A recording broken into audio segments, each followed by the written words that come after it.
बिस्मिल्लाहिर्रहमानिर्रहीम अस्सलाम वालेकुम रहमतुल्लाह। चंद दिन पहले जनरल बाजवा ने शाहिद मेतला एक सहाफ़ी को इंटरव्यू दिया था और अब उस इंटरव्यू की मुसलसल मुसलसल एपिसोड आ रही है और अब एक और एपिसोड यानी कि तीसरी किस्त तीसरा जो इंटरव्यू है उसका जो पार्ट है वो जारी किया गया, जिसके अंदर हैरान कुन इंकशाफात किए गए हैं। और हैरान कुन इंकशाफात अब इस time army chief general Asim Munir से मुतल्लिक भी किया गया, chief justice of Pakistan justice Umar Ata Bandial से मुतल्लिक भी किया गया, नवाज शरीफ से मुतल्लिक, इमरान खान से मुतल्लिक, और ये तमाम चीज़ें देखें। इस टाइम क्राइसिस जो है पाकिस्तान के अंदर वो बड़ा गहरा होता जा रहा है, वो दिन ब दिन मज़ीद गंभीर होता जा रहा है। पाकिस्तान के अंदर सिचुएशन बड़ी खौफनाक होती जा रही है।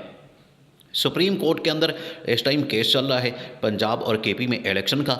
इलेक्शन तारीख जो इन लोगों ने मुलतवी कर दी थी इलेक्शन कमीशन ने, और इलेक्शन कमीशन ने इसको मुलतवी करके 8 अक्टूबर पे ले गए। उस पर chief justice of Pakistan justice Umar Ata Bandial ने, जस्टिस एजाजुल एहसन ने ये कहा कि इस चीज़ की क्या गारंटी है कि 8 अक्टूबर को आपके हालात ठीक हो जाएंगे।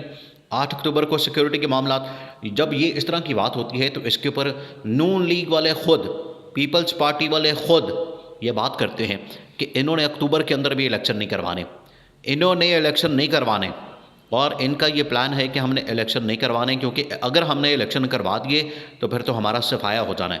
इसी वजह से इनको ये डर है दो चीज़ों का, जिसकी वजह से इन्होंने अब ये कवानीन बनाने शुरू कर दिए हैं और इस तरह के कानून बनाने शुरू कर दिए हैं जिसकी वजह से इनको फ़ायदा हो। इनको असल में दो मसले हैं। एक तो ये कि कहीं इलेक्शन की डेट जो है वो सुप्रीम कोर्ट से अनाउंस ना हो जाए। अगर सुप्रीम कोर्ट से अनाउंस हो जाती है इलेक्शन की डेट तो फिर हमें उस डेट पे इलेक्शन करवाने पड़ेंगे। अब इस चीज़ से डरने के लिए, इनका डर तो अपनी जगह मौजूद है क्योंकि ये इलेक्शन करवाना नहीं चाहते। इलेक्शन करवाएंगे तो इमरान खान ने क्लीन स्वीप कर लेना। पंजाब के अंदर भी देखिए, अब एक सर्वे आया पाकिस्तान के अंदर, एक बहुत बड़ी सर्वे की ऑर्गेनाइजेशन है जिसने सर्वे जारी किया है पाकिस्तान के अंदर पंजाब के जो इलेक्शन है, पंजाब की सीटों के ऊपर। पंजाब के इस टाइम जो जनरल इलेक्शन की सीटें हैं वो 297 है और उसमें 250 सीटें इमरान खान लेके जा रहा है।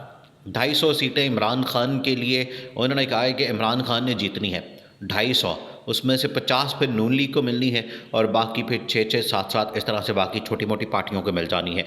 तो ये आप अंदाज़ा करें, इस तरह की अगर सिचुएशन बनती है तो उसमें इमरान खान तो बड़ी आसानी के साथ हर चीज़ में लीड कर रहा है। इनको इस चीज़ का अंदाज़ा हो गया कि अगर हमने इलेक्शन करवाने पड़े हमें और सुप्रीम कोर्ट ने इलेक्शन अनाउंस कर दिया और हमें करवाने पड़ने हैं तो फिर हम क्या करेंगे। इन्होंने सुप्रीम कोर्ट को कंट्रोल करने के लिए हमला कर दिया। उसके ऊपर हमला इस वजह से किया था कि सुप्रीम कोर्ट को कंट्रोल किया जाए। अब इससे एक लड़ाई शुरू हो गई है इदारों के दरमियान।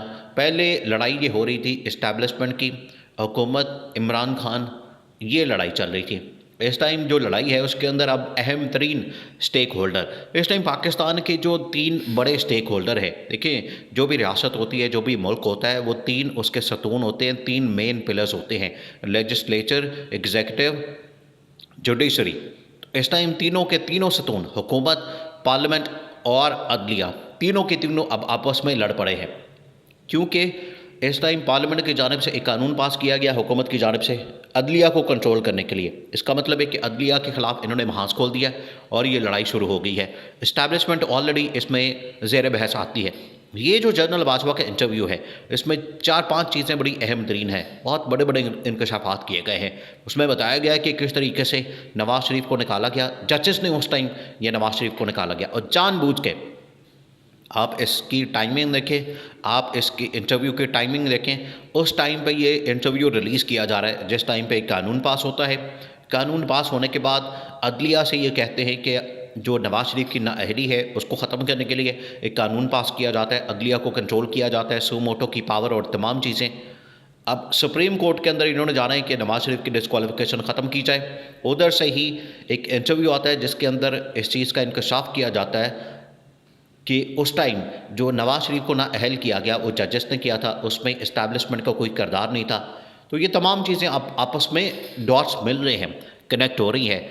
उनसे आप अंदाज़ा कर सकते हैं कि जजेस के ऊपर इस टाइम सारा प्रेशर डाला जा रहा है, लेकिन सूरत हाल बड़ी ख़तरनाक होती जा रही है, चीज़ें आउट ऑफ कंट्रोल हो रही हैं। जिस तरीके से रातों रात इन लोगों ने हमला किया हुकूमत ने अदलिया के ऊपर, इसी तरीके से अब इस्टेब्लिशमेंट ने इस हुकूमत को घर भेजना है। क्योंकि ये जो लड़ाई है ये बढ़ती जा रही है। पहले इमरान खान की लड़ाई हो रही थी हुकूमत और इस्टेब्लिशमेंट के साथ, अब हुकूमत ने लड़ाई खोल दी है अदलिया के साथ, और इस टाइम इस्टेब्लिशमेंट के साथ भी एक किस्म की लड़ाई शुरू हो गई है। क्योंकि जो इंटरव्यूज़ आ रहे हैं उसके अंदर शरीफ ख़ानदान, मरियम नवाज़ शरीफ, शहबाज शरीफ, बिलावल भुट्टो ने भी अब बरह रास्त टारगेट करना शुरू कर दिया है इस्टेब्लिशमेंट को, और इस्टेब्लिशमेंट मौजूदा भी और इससे पहले जनरल बाजवा की, उसके ऊपर अब इन्होंने सवालात खड़े करने शुरू कर दिए हैं। देखिए उस इंटरव्यू के अंदर ये बात कही गई कि ये नवाज़ शरीफ को मना किया गया था कि आपने परवेज़ मुशर्रफ के ख़िलाफ़ किसी किस्म की कार्रवाई नहीं करनी। आपने जैसे ही ये कार्रवाई शुरू की, आपने कार्रवाई का जैसे ही ऐलान किया, आपने आर्टिकल 6 लगाने की बात की, तो ये फ़ौज कभी भी बर्दाश्त नहीं करती कि किसी भी उसके टॉप के जनरल के ऊपर या आर्मी चीफ के ऊपर इस तरह का आर्टिकल 6 लगे और ग़द्दारी की कार्रवाई हो। उसके ऊपर गुस्सा आ गया, उसके ऊपर इन लोगों ने फिर नवाज़ शरीफ को फ़ारिग किया और जजेस के ज़रिए से नवाज़ शरीफ को फ़ारिग किया गया। और यही केस है, यही केस ख़त्म करवाने के लिए अब इन्होंने कानून साज़ी की है।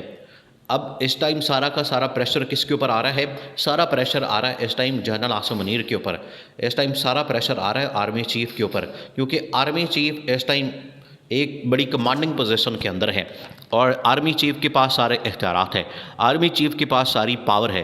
क्योंकि इस टाइम हुकूमत तो ये डमी हुकूमत है, एक पपट हुकूमत है, ना इनके पास कोई पब्लिक अथॉरिटी है, ना पब्लिक मैंडेट है।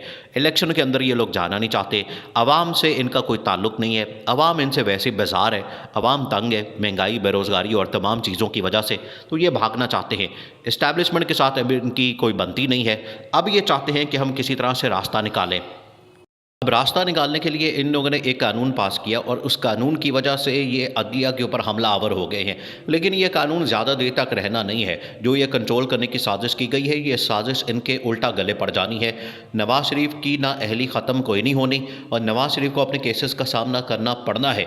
और ये चाहते हैं कि हमें रिलीफ मिले, हमें एनआरओ मिले, हमें कोई केसेस का सामना ना करना पड़े, हमें कोई हिसाब किताब से ना पूछे, हमारी अकाउंटेबिलिटी ना हो, हमारा एहतसाब ना हो, हम इसी तरह से अपनी लूट मार और करप्शन करते रहें। क्योंकि जब भी इनको पूछा जाता है, इनकी अकाउंटेबिलिटी की जाती है, इनका एहतसाब किया जाता है, तो ये आगे से काटते हैं। और इसी तरह से इमरान खान की हुकूमत का ख़ात्मा इन लोगों ने क्यों किया? इमरान खान के ख़िलाफ़ ये जो सारी साजिश रचाई गई, ये क्यों की गई? इसी वजह से की गई क्योंकि अकाउंटेबिलिटी इनकी हो रही थी। लेकिन अब जनरल आसिम मुनीर ने अब ये जो आखिरी ऐलान और आखिरी एक्शन और आखिरी कार्रवाई करनी है, वो हुकूमत के ख़िलाफ़ करनी है, क्योंकि हुकूमत अब बहुत ज़्यादा आउट ऑफ कंट्रोल होती जा रही है। ये जो एक्शन है ये अब जनरल आसिम मुनीर की जानिब से बड़ा ज़रूरी हो गया, क्योंकि उसके बाद ये इस हुकूमत का ख़ात्मा होना है और आवाम को रिलीफ मिलना है।